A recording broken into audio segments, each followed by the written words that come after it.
Bonjour et bienvenue. Aujourd'hui, on va explorer ensemble la mode Art déco. Et on va le faire à travers une exposition assez incroyable au musée de l'Ermitage, Upako Vaneglusi, Rêves emballés. C'est un projet qui a été possible, il faut le dire, grâce à la collaboration d'un grand collectionneur, Nazim Moustafef. Alors, pour cette discussion, on s'appuie sur des échanges qui viennent directement de l'Ermitage autour de cette expo. Notre but, c'est de saisir vraiment ce qu'est la mode art déco, son contexte, ses influences, et pourquoi, franchement, ça nous parle encore aujourd'hui. Alors, on déballe ses rêves. Oui, exactement. Et pour bien comprendre, il faut revenir un peu en arrière. À Paris, en 1925. L'Exposition internationale des arts décoratifs et industriels modernes. C'est elle qui a donné son nom au style, l'art déco. Mais présenter ça en Russie, c'est un vrai défi. Ah oui, pourquoi? Parce que la Russie a vécu cette période très différemment, politiquement, socialement. Du coup, les collections publiques russes de cette époque, elles sont très, très rares. Et c'est là qu'interviennent les collectionneurs privés. Ils sont cruciaux. Sans des gens comme Nazim Mustafayev et les autres, cette expo à l'Ermitage, elle n'aurait tout simplement pas pu exister. C'est un point super important, oui. Et d'ailleurs, ce qui fait la richesse de l'expo, c'est justement cette variété des contributions. Nazim Mustafaev, donc, a apporté le cœur des robes, chaussures, accessoires. Mais il y a aussi Vadim Polou-Boyatsov et Pavel Karatashov, avec une collection de sacs à main assez bingue, non? Ah oui, fascinante, en cotte de maille avec des perles, et même en bakélite. La bakélite, ce plastique tout nouveau à l'époque. C'est ça que c'était pas juste des détails, hein. C'était essentiel au look. Et puis Ksenia Potapova, avec les couvertures de Harper's Bazaar par RT. Indispensable pour voir le lien avec l'illustration de mode. RT, c'est une figure clé. Et Natalia Bakina, une spécialiste qui a permis d'ajouter des kimonos japonais. C'est étonnant, ça, non? Oui, des kimonos des années 1916, 1926 en gros. Et ce qui est passionnant, c'est le dialogue. Le dialogue. C'est-à-dire. RT d'abord, Roman Tirtov, son vrai nom. Russe d'origine, mais une star de l'art déco international. Son travail pour Harper's Bazaar, c'est iconique. Et les kimonos, justement, ça montre bien ce jeu d'influences croisées. D'un côté, l'Occident qui pioche dans le japonisme, on le voit dans l'expo, une robe occidentale avec une branche de cerise, très japonais. Et de l'autre côté, le Japon qui était fasciné par l'Occident en ce moment-là. Ah, d'accord. Et qui intégrait des thèmes occidentaux, même l'art déco. Ils appelaient ça art déco sur leur kimono traditionnel. Donc, c'est pas juste une influence dans un sens, c'est vraiment un échange, une sorte de pollinisation culturelle. Intéressant.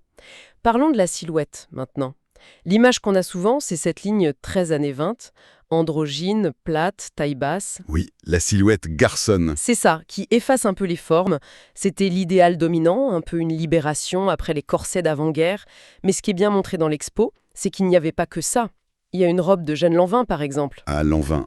Oui, elle, c'est différent. Elle adorait le XVIIIe siècle. Exactement. Elle faisait ses robes de style, parfois inspirées des paniers ou avec ses poches plates sur les hanches, les fiches-mi, c'est ça? Oui, c'est ça. Et cette robe de Lanvin dans l'expo, elle contraste vraiment avec la coupe tube classique. Ça montre bien la diversité. Et malgré cette coupe-tube qui domine, le travail derrière était incroyable, non? Ah mais complètement. C'est ça qui est fou. La coupe pouvait sembler simple, mais l'exécution. Chaque robe était unique par son décor. Les broderies, les perles, les textures. L'ornementation était partout et il faut vraiment insister sur le fait main. Presque tout était cousu à la main. Tout à la main, à cette époque. Quasiment. Quand on regarde de près, on hallucine sur le travail, la minutie, le nombre d'heures que ça devait prendre. C'est un dévouement incroyable. Et ça vaut pour les robes, mais aussi pour les chaussures, les sacs et même les poupées de boudoir. Ah oui, les poupées de boudoir. Il y en a dans l'expo, de la collection d'Irina Ulginskaya, et des sacs avec des visages de poupées. C'est particulier quand même. Oui, c'est assez révélateur d'une certaine mentalité. Cette mode se voulait jeune, presque enfantine. Même des femmes plus âgées adoptaient ça. Un peu comme un jeu, jouer à la petite fille. Ça dit quelque chose des années folles. C'était une autre facette. Et il y a aussi ces châles égyptiens, les assioutes. Oui, collection Alexander Lisitchin et Daria Beretskina. Ces tissus métalliques, ajourés, très souples. On les portait tels quels ou alors carrément on faisait des robes entières avec. Ça donnait une brillance unique. Tout ça s'inscrit dans un contexte artistique plus large, j'imagine? Bien sûr. Et l'expo fait bien le lien avec les arts visuels de l'Ermitage. On trouve des œuvres de Georges Barbier, par exemple. Son style, dès 1911, il annonce déjà l'art déco. RT, évidemment, qu'on a déjà qualifié de génie de l'art déco, un créateur total, mode, théâtre, déco. Mais aussi le lien avec l'industrie, des artistes comme Léger, aux enfants. Comment ça, le lien avec l'industrie? Ben, derrière toute cette déco exubérante de l'art déco, il y a souvent une structure, une base, qui est très rigide, solide, presque industrielle, en acier, en béton. Ça fait un peu penser au Bauhaus d'une certaine manière, cette importance de la structure, même si le résultat est très différent. Et l'expo n'oublie pas le contexte social, qui n'était pas si folle que ça partout. Non, effectivement, c'était une époque de grand traumatisme, la guerre, les révolutions. D'ailleurs, il montre des œuvres de l'expressionnisme allemand. C'est un contrepoint fort, la satire sociale de George Scholz, ou le triptyque d'Otto Dix sur la Révolution. Ça devait être saisissant à côté des robes à paillettes. Oui, ça partage parfois une certaine palette de couleurs, mais les thèmes sont beaucoup plus durs. Ça montre les contradictions de l'époque. Et ces changements sociaux, ils ont eu un impact direct sur la mode, j'imagine. Énorme. D'abord, comme après la Révolution française, le vêtement perd un peu sa fonction de marqueur social évident. C'est plus brouillé. Ensuite, il y a le choc des générations, la génération perdue. Et puis, surtout, l'arrivée massive des femmes au travail pendant la guerre.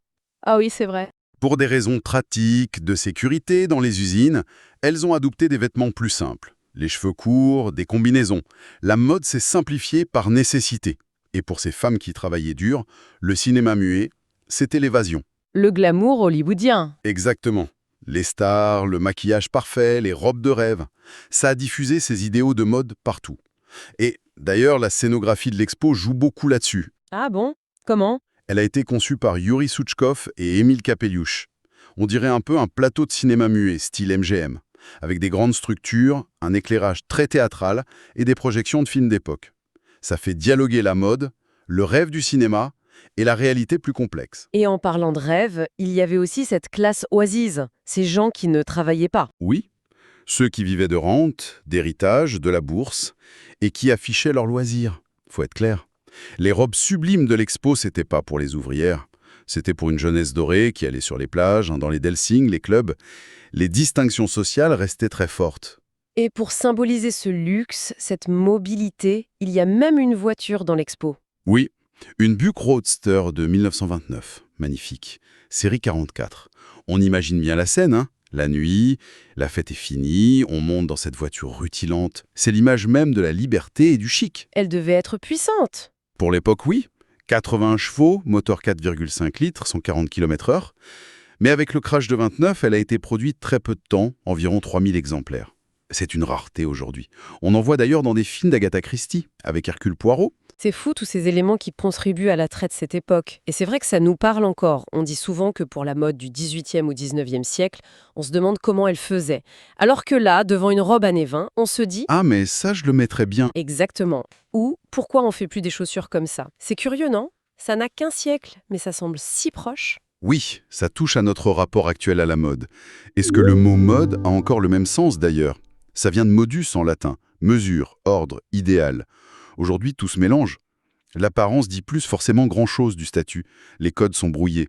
Donc parler de la mode comme un idéal unique, c'est devenu compliqué. Mais le style art déco, lui, il reste. Ah oui.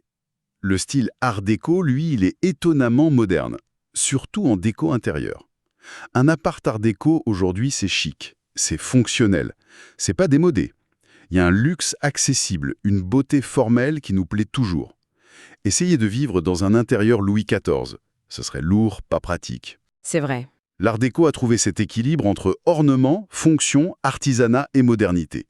Cocteau disait que les années folles, c'était une vive lueur avant l'obscurité. Ben, cette lueur esthétique, elle brille encore un peu pour nous. Donc, pour résumer, cette exposition à l'Ermitage, elle nous montre vraiment toute la complexité de l'art déco. C'est pas juste des robes à franges. C'est un mélange d'artisanat incroyable, d'influences venues de partout, Japon, Égypte.